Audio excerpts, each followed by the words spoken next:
A very good morning to everyone, and thank you for tuning in to the Sandton Amateur Radio Club Bulletin for Sunday morning, the 2nd of February, 2025. You're listening to the club station of the Sandton Amateur Radio Club, Zulu Sierra 6, Sierra Tango November, which is operated today from the Shack of Mark, Zulu Sierra 6, Mike Delta X-Ray. This club bulletin broadcasts every Sunday at 8:45 local time on the following frequencies: 145,700 MHz FM in the 2-meter band, 7,115 MHz lower side band in the 40-meter band via relay from the Shack of Nog Zulu Romeo 6 Delta X-Ray, and Echolink ZS6 Sierra Tango November Romeo. And for those of you who may have missed the bulletin, the recordings are uploaded to the club's YouTube channel on www.youtube.com/ZS6STN, together with the recordings of the club's Power Hour Tech Talk. The agenda for the bulletin today: South African Radio League news, club birthdays, club news, special topic of interest, call-ins and swap shop on 40 meters and 2 meters. Let's commence with the South African Radio League bulletin. In the news today, the Antique Wireless Association CW Activity Day is today. Another one is the February 2025 issue of Radio ZS. Also look at the South African Radio League awards and motions for the annual general meeting. Stay tuned for more information on these and other interesting news items. We start this bulletin with the sad news of a silent thief. It is a deep regret that we announce that the key of Rachel de Bruin, Zulu Romeo 6 Romeo Delta Bravo, went silent on the 18th of January 2025 after a long illness. Rachel was the mother of Johan de Bruin, Zulu Sierra 6 Juliet Hotel Bravo, and a member of the Pretoria Amateur Radio Club, with her husband Hannes de Bruin, Zulu Sierra 6 Bravo Delta. Rachel and Hannes, along with Tinus, Zulu Sierra 6 Tango Lima, and Hilda Lange, Zulu Sierra 6 Hotel Lima, were actively involved with major motor rallies such as the Castrol Total and Sasol rallies. Johan, our thoughts and prayers are with you and your family in this difficult time. You are listening to a news bulletin of the South African Radio League. The AWA-CW Activity Day is today. The aim of the AWA-CW Activity Day is for participants to contact as many amateurs as possible in the 20, 40 and 80-meter amateur bands. The Activity Day starts at 1300 UTC and ends at 1500 UTC today. You can operate in one of the following categories: single operator all band, the low power maximum of 100 watts, single operator all band, QRP maximum of 5 watts, single operator single band, low power maximum of 100 watts, and single operator single band, QRP maximum 5 watts, or as a shortwave listener. The exchange is a RST report, the operator's name and the grid square locator. Scoring is 1 point for low power and 2 points for QRP. Certificates are awarded to the first 3 places and the highest single band score. Log sheets in Excel format should be sent to Andy, Zulu Sierra 6 Alpha Delta Yankee at vodamail.co.za. A log sheet is available on the South African Radio League contest page. The closing date for log submission is Friday, 9th of March 2025. The February issue of Radio ZS is the next item. The February issue of Radio ZS was uploaded to the League website on Tuesday, 28th of January. Mark ZS6 MDX takes us bird watching, pictures from space, and Henry Zulu Sierra 1 Alpha Alpha X-ray talks about quartz crystals and oscillators. We look at the mini horse antenna, solutions for winding toroids, always a tough job, and impedance performance of an 80-meter in-fed half-wave antenna. Read more about a flexible telemetry reporter for remote amateur radio stations and repeaters, and a reconfigurable station component switching unit. We go into space with Papa Yankee 0 Alpha Echo Bravo, and visit the Delta Uniform 0 Alpha contest station project in the Philippines. All in the Radio ZS this month. You are listening to a news bulletin of the South African Radio League. South African Radio League awards and motions for the AGM are due. The closing date was midnight on 31st of January. Thank you to the clubs and individuals who submitted nominations for the various awards. Only 2 nominations were received for the various VHF, UHF awards. No motions or points for discussion were received by the closing date. In terms of Rule 11.4, the South African Radio League National Convention booklet containing the AGM information will be available from Wednesday, 16th of April 2025. South African Radio League News podcast, Herman, Zulu Sierra 6 Charlie Tango Alpha, has created a podcast page for the weekly audio news bulletin. Visit https://sarlnews.podbean.com/ to download the English and/or Afrikaans South African Radio League News Bulletin. Brings us to the propagation report. Hannes Katia, Zulu Sierra 6 Bravo Zulu Papa, reports that the solar activity is expected to be at a low to moderate level. There are currently 9 sunspot regions with simple to complex magnetic configurations visible. There is a high probability for C-class and low probability for M-class solar flares. If you want to do your own frequency predictions, the expected sunspot number for the week will be around 145. The 10 to 20 meter bands may, especially in the late afternoon and early evening, provide some good DX sun. Please visit the website spaceweather.sa.org.za for more further information. More about propagation actually in today's topic of interest, so stick around for that. Finally, a diary of some upcoming events. Today, the World Wetlands Day and Antique Wireless Association CW Activity Day. The 9th of February, Hamsat South Africa ZS Quebec Oscar 100 USO Party. 11th of February is the International Day of Women and Girls in Science. The 13th of February is the World Radio Day. Important day for all of us. The 14th of February is Valentine's Day. Don't forget your better half there on the 13th and make sure there's some chocolates and what have you available. 19th of February, the South African Radio League Wednesday 80-meter club contest. 21st of February, Armed Forces Day and Mother Language Day. And on the 22nd February, we remember some veterans on the SS Mendy Day. To conclude our bulletin, a recap of our main news story. The aim of the Antique Wireless Association CW Activity Day is for participants to contact as many amateurs as possible on the 20, 40 and 18-meter amateur bands. The activity day starts at 1300 UTC today and ends at 1500 UTC. Now time to move on to the members' birthdays, Sandton Amateur Radio Club members' birthdays for the week ahead. Congratulations to Stuart Clark, 3rd of February, Leslie Lambie on the 7th of February, Mohammed Ahmed on the 7th of February, Ferhat Kharika on the 8th of February, and Roshni Maharaj on the 8th of February. Congratulations and best wishes to all on the celebration of their birthdays. Hope you had some good food. You're going to have some good days ahead. And now some club news. We've got quite a lot of club news today, and I think there's some important things that we should be covering. We'll talk about POTA a little bit. We'll also talk about the repeater working group. As a club, we've been missing a trick with POTA, we believe, Parks on the Air. It's a largely undiscovered gem, we believe. While the POTA involves mountains, adventure, and empty spaces, and a lot of effort, POTA is incredible from an operating perspective. Firstly, open, grassy, uncluttered parks can offer near perfect sight, away from RF noise and perfectly positioned for DX operations. Secondly, the DX chaser community is as on the ball as the POTA chasers. For most of us in the suburbs or built-up areas, daytime DXing is not a great option due to solar installations, electric fences, and the like. So POTA offers a terrific opportunity to set up a field station and position antennas away from the noise. Parks in Johannesburg are abundant and can be easily registered with the POTA administration.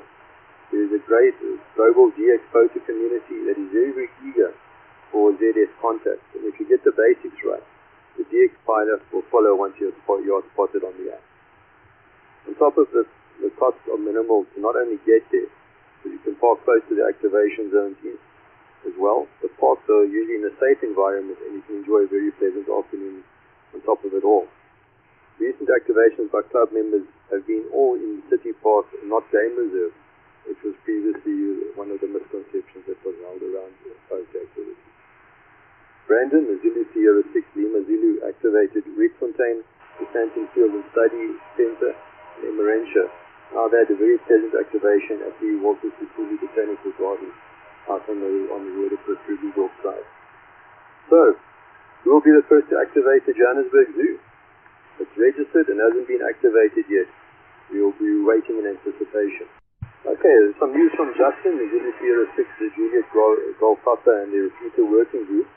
They report that the load shedding is causing some downtime on the 700 repeater. You've got to get about an hour of free time before the repeater goes QRT.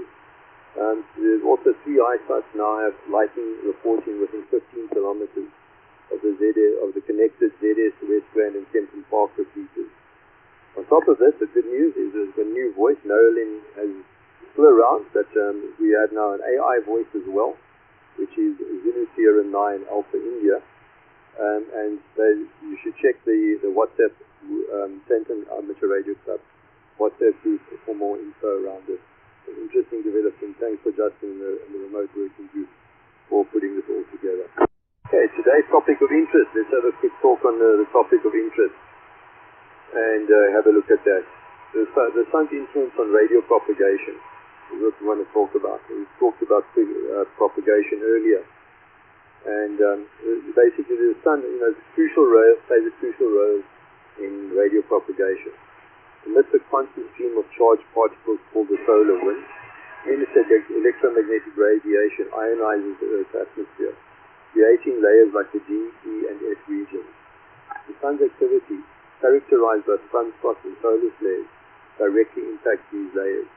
Sunspots, areas of intense magnetic activity, increase ultraviolet radiation, boosting F region ionization and enabling higher frequency radio waves to bounce off the ionosphere for long distance communication. Conversely, during the solar minimum, with fewer sunspots, lower frequencies propagate better. Solar flares, the sudden explosions on the sun, release intense bursts of radiation. Strong flares can disrupt the radio communications, particularly on the sunlit side of the Earth, by increasing the absorption in the D region. Coronal matter ejections, massive eruptions of solar material can also significantly impact the Earth's magnetic field, leading to geomagnetic storms that disrupt radio propagation. So very important to monitor solar activity through parameters like sunspot number and geomagnetic indices, notably the A and the K indices. This helps us predict propagation conditions. While solar flares offer little warning, CMEs and geomagnetic storms provide some time for preparation. Understanding these solar influences is crucial for optimizing radio communication systems, from amateur radio operators to global telecommunication networks. By monitoring solar activity and adapting communication strategies accordingly, we can ensure reliable and resilient radio links in a space weather-dependent world. By all means, have a look at the VOACAP prediction tools. Very nice tools on the internet. With VOACAP, there's a whole lot of very, very, very good ham ones, including some ham world, some DX spotter ones, which also quote the solar flux index and various numbers that are crucial to this, for planning your DX activity. Of course, time also has a massive influence on radio propagation. That's all part of the 11-year sunspot cycle, where we have one of the peaks or coming off fly. We're starting to come off the peak now. But so the seasonal variations are basically polar, in fact the polar part. So during winter, the polar regions experience prolonged darkness, enabling over-the-pole communication between hemispheres on various bands. During the summertime, propagation differs significantly with later HF openings and closings.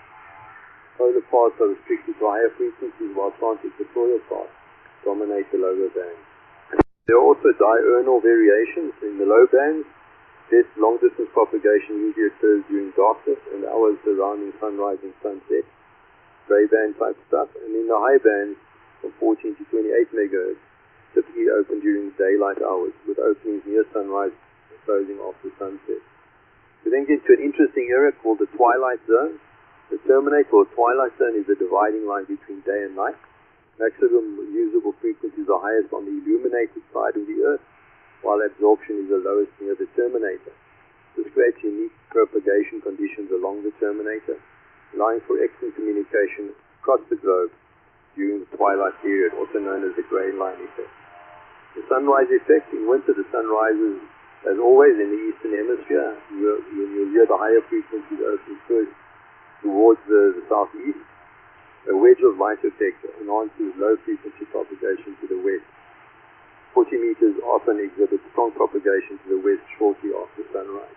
In fact, this morning's HF conditions were really, really poor, but on other mornings we are managing to get through to Hawaii with a wire and 100 watts. So definitely the sunrise has a major effect there. And on the sunset effect, as the sun sets, maximum visible frequencies decrease and the D region absorption diminishes. The higher frequencies remain open longer and the low bands open across the approaching terminator with excellent propagation to the southeast. Understanding these time-dependent factors is crucial for optimizing radio communication strategies and maximizing the chances for successful long-distance contact. I hope this helps to demystify some of the propagation wizardry.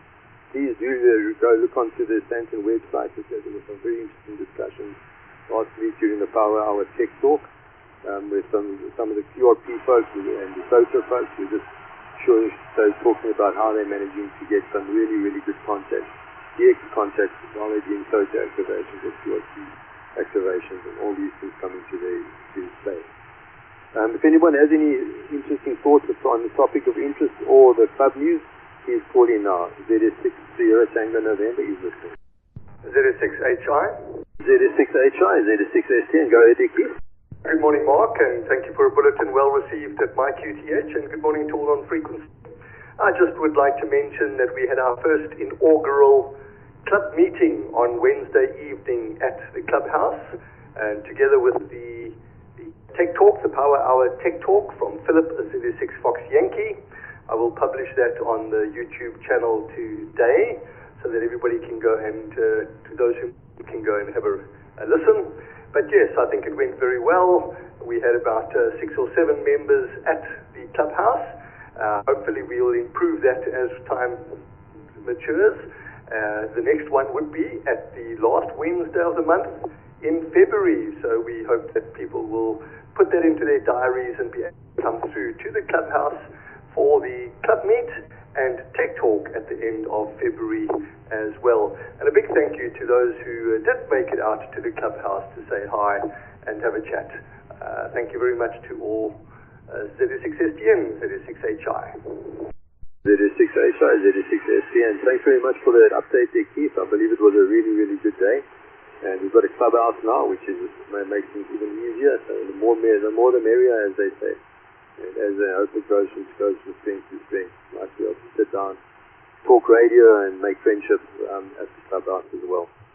All right, with that, I think we're going to close down. And thank you very much for everybody coming in and listening and for your interest and participation this morning.